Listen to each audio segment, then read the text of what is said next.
ଆମେ ଆଜି ଗୋଟେ ଗପ ଶୁଣିବା। କଣ ଶୁଣିବା? ଗପ ଶୁଣିବା। ତମକୁ ଗପ ଶୁଣିବାକୁ ଭଲ ଲାଗେ? ଆମେ କାହା ବିଷୟରେ ଜାଣିବା କଣ? ଆମେ ପଥୁରିଆ ବିଷୟରେ ଜାଣିବା। ପଥୁରିଆ କେମିତି ବୁଦ୍ଧି ଶିଖିଲା ଆମେ ତାହା ବିଷୟରେ ଜାଣିବା। ପଥୁରିଆ କିଏ ଜାଣିଛ? ପଥୁରିଆ ହଉଛି ଯିଏ କାଠ କାଟନ୍ତି ନା ସରି ଯିଏ ପଥର କାଟନ୍ତି ସେମାନଙ୍କୁ ପଥୁରିଆ କୁହାଯାଏ। ପଥୁରିଆଟିଏ ପଥର କାଟୁ କାଟୁ ଶୁଣ ଗପ ଶୁଣ। ପଥୁରିଆଟିଏ ଶୁଣ ସମସ୍ତେ ଶୁଣ ଗପ ଶୁଣିବ। ତାପରେ ମୁଁ ଗପ କହି ସାରିଲା ପରେ ପଚାରିବି ତମେ କହିବ ହେଲା। ଯାହାକୁ ମାନେ ପଚାରି ତମେ କହିବ।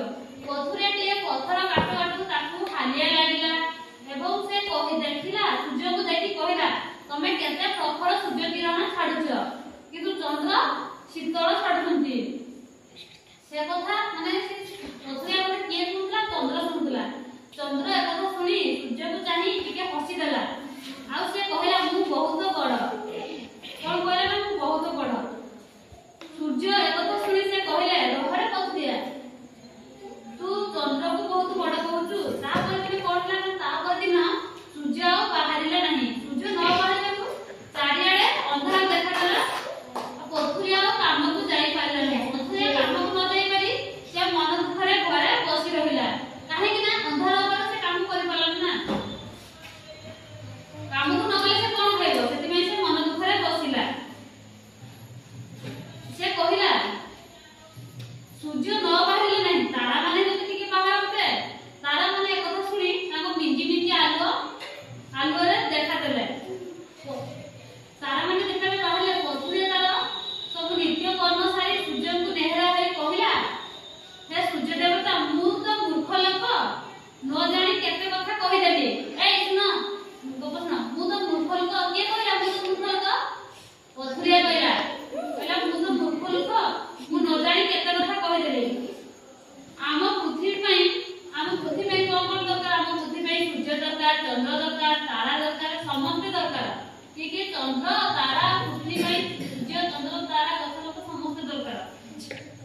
ମତେ କ୍ଷମା କରିଦିଅ। କିଏ କହିଲା ମତେ କ୍ଷମା କରିଦିଅ? ପଥୁରିଆ। ସୂର୍ଯ୍ୟ ଶୁଣି ସେ ସଙ୍ଗେ ସଙ୍ଗେ ବାହାରି ପଡିଲେ। ସୂର୍ଯ୍ୟ ବାହାରି ପଡିବାରୁ ଚାରିଆଡେ ଆଲୁଅ ଦେଖାଦେଲା। ଶୁଣ ଗପାଇ ଶୁଣ। ସୂର୍ଯ୍ୟ ଯେତେବେଳେ ବାହାରିଲେ ଚାରିଆଡେ ଆଲୁଅ ଦେଖାଗଲା। ପକ୍ଷୀମାନେ ତାଙ୍କ ଚେଞ୍ଚା ରାବ କଲେ ଏବଂ ପଥୁରିଆ ତା କାମ କରିବା ପାଇଁ ବାହାରକୁ ମନ ଖୁସିରେ ବାହାରିଗଲା। ଏଇ କୁହ ପଥୁରିଆ କାମ କରିବା ପାଇଁ କୋଉଠିକି ଗଲା?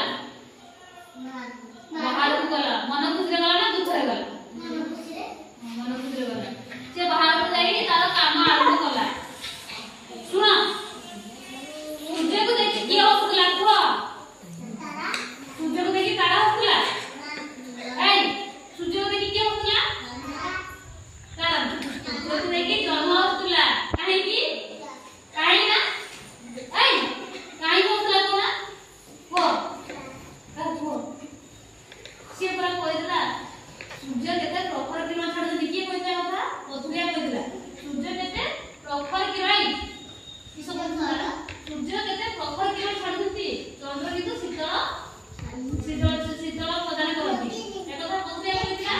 ଏକଥା ଶୁଣି ଚନ୍ଦ୍ର ହସିଥିଲା ନା ନାହିଁ? ଆଉ ସେ କହିଥିଲା ମୁଁ ବହୁତ ବଡ। କିଏ କହିଥିଲା? ଚନ୍ଦ୍ର କହିଥିଲା। ସୂର୍ଯ୍ୟ କଥା ରାଗି ଯାଇଥିଲା ନା? ସୂର୍ଯ୍ୟ ରାଗି ଯାଇ କଣ କଲା? ତା ପରଦିନ ସେ ବାହାରିଲାନି। ସୂର୍ଯ୍ୟ ନ ବାହାରିବାରୁ କଣ ହେଲା? ଚାରିଆଡେ ଅନ୍ଧାର ହେଇଗଲା।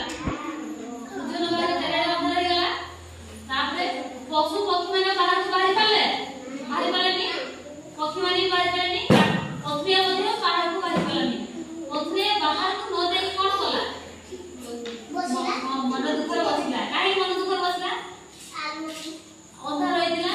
ସେ ଭୋକରେ ମନ ଦୁଃଖ କରି ବସିଲା। କାହିଁକି ନା କାମକୁ ଗଲେ ସେ କାମ କରିକି ଆଣିଲେ ତାର ଖାଇବ।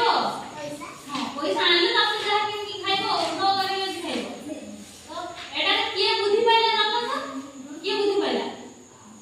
କିଏ ବୁଦ୍ଧି ଶିଖିଲା? କେମିତି?